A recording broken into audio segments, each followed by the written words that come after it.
music. So to have a semi-controlled field experiment, we chose one of those times in order to deny the people of Dodoma for 2 years the same information that was being put out through the soap opera in the rest of the country where you could hear radio. So in Dodoma, 2% said they had heard it on shortwave, which was immaterial. But in the rest of the country, is about 58% in the shaded areas, and there are whole areas where there was no radio signal. There were annual random sample surveys of 2,750 people, starting with a baseline study in June of '93, and then annually after that up through '97. From July of '93 to July of '95, this was the pattern of broadcasting. From July of '95 to '97, we broadcast the program in its entirety in Dodoma, both for ethical reasons, because we didn't want to deny the people there the information, and for reasons of this study. And so we were able to track what went on in broadcast and non-broadcast areas over time. Now what happened, I should mention, there was a family planning storyline, and there was also an HIV/AIDS storyline for the first time in a Sabito-style serial. And in the HIV storyline, there was an alcoholic truck driver with multiple girlfriends along the truck route and a subservient wife waiting at home. This man, Mkwaju, was a true sexual athlete who attracted more men in the audience than women. And he was, you know, for many men, this was the ideal life. And it is a largely polygamous society, so he was not that far out of the norm. But much to his surprise, he was married to a transitional character. And Tunu, his wife, told him she had heard about the AIDS virus and that she knew what he was up to on the road. And indeed, many letters had come into Radio Tanzania addressed to her, advising her that her husband was cheating on her.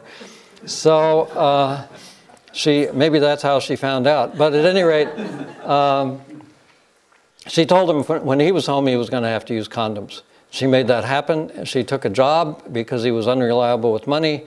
And ultimately, she became an entrepreneur and founded her own business. Now, if you're a scriptwriter, it comes as no surprise that Mkwaju became sick, and in front of this huge audience, he found out he had AIDS. So, over time, he died, and the audience figured out he had made a fatal mistake. And in fact, I have heard people refer to people they've spoken to in various places around Tanzania saying, "You don't want to be an Mkwaju." This show had huge effects. In fact, there's a restaurant named after it. Twendi na Wakati was the name of the program. Twendi means let's go, and Nakwati means with the times. Twendi na Wakati means let's go with the times, or let's be modern. And there's a Twendi na Wakati cafe just outside of Dar es Salaam. So it became a very big hit. Well, what happened? 82% of the listeners in the broadcast areas said they had changed their behavior to avoid HIV infection as a result of hearing the program. That was in response to the survey at the end of year 2. The most common change they said they had made was reduction in the number of sexual partners. There was no way to verify that. We didn't have the budget to hire that many private detectives. But the second most common change was condom use. And so we got the condom distribution data from the National AIDS Control Program of the government, broken down by district. And in the districts that made up the Dodoma non-listening area, where they got all the national programs about AIDS except for Twendi na Wakati, there was a 16% increase in condom distribution, while in the broadcast areas there was a 153% increase in condom distribution.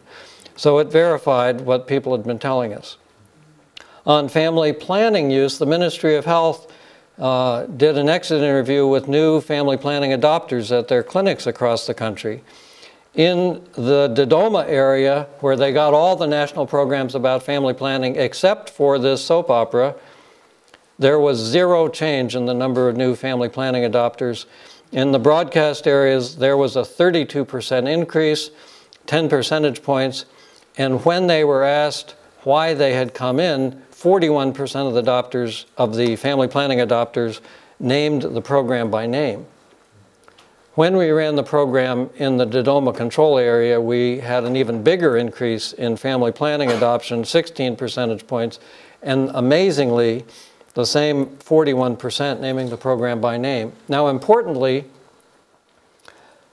11% named the second most impactful program on the radio, another serial drama using a totally different methodology.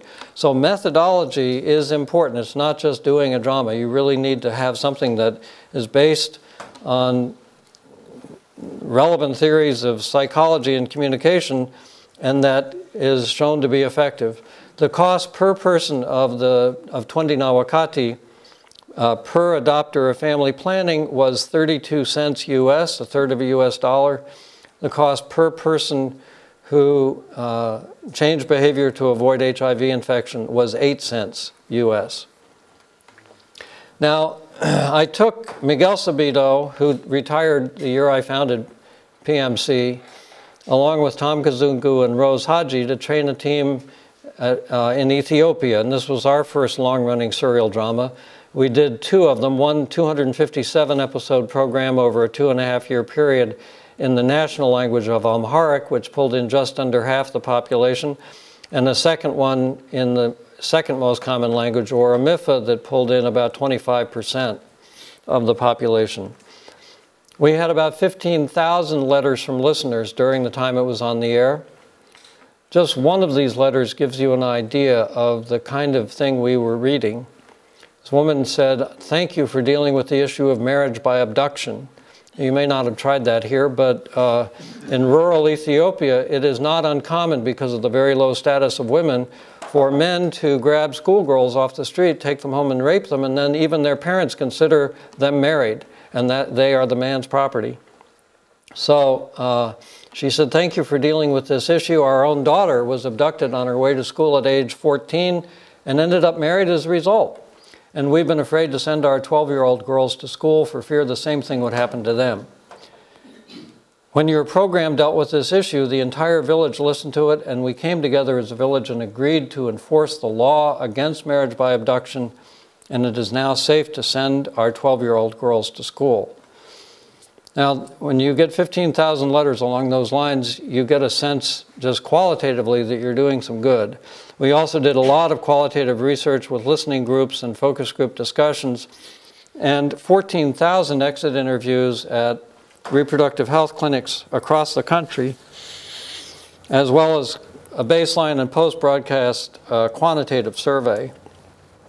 At the family planning clinic, 63% of the new reproductive health clients were listening to the program, and 26% said one of the programs was the most important reason for coming to the clinic. Of all the people who cited programs on Radio Ethiopia, 96% named a PMC serial drama, and 4% named any of the other programs on the air. This chart shows you ever use of family planning in response to the question, have you ever used a modern method of family planning? Baseline on the left, the middle bar is post-broadcast non-listeners, the right-hand bar is listeners. Highly significant difference between listeners and non-listeners at the end, and clearly some non-listeners were influenced by listeners, because we got at the clinics, one of the very common reasons people gave was discussion with others. Some of this data may be coincidental, but there was a drop of a full child in the fertility rate of the most populous state, Amhara, during the time of the Amharic language broadcast, and dramatic increases in both demand for and current use of family planning. This chart shows decline in ignorance about how to determine one's HIV status. And as you can see, it was particularly strong decline in ignorance among listeners. And perhaps the most dramatic is actually reporting going for an HIV test. Male listeners sought tests at 4 times the rate of non-listeners. Female listeners sought HIV tests at 3 times the rate of non-listeners.